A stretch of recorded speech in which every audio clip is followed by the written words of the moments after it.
ความกรุณานั่งลงด้วยเนื่องจากข้างหลังมองไม่เห็น อย่าเพิ่งดึงนะครับผ้าเช้าอย่าเพิ่งดึงครับ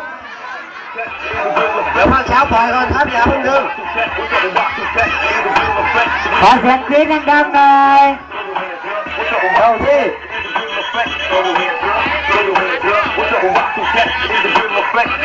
ถอดหมวกเขาถอดหมวก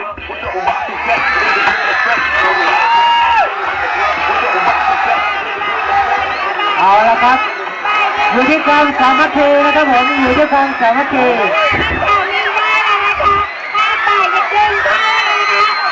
ยังครับอยู่ที่ความสามัคคีนะครับก็มาต่อยเลยได้เลยนะคะเร็วๆกันรีบเดินค่ะเดินค่ะ ข้างหลังระวังด้วยนะครับข้างหลังระวังด้วยเอาครับเอา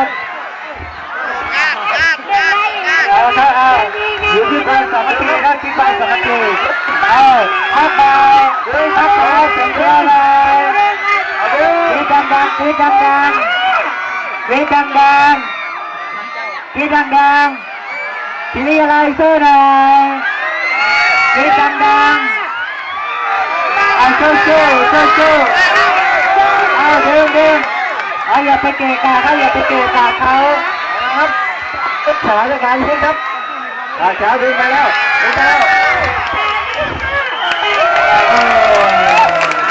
ผมใจก่อนนะครับภาคใจ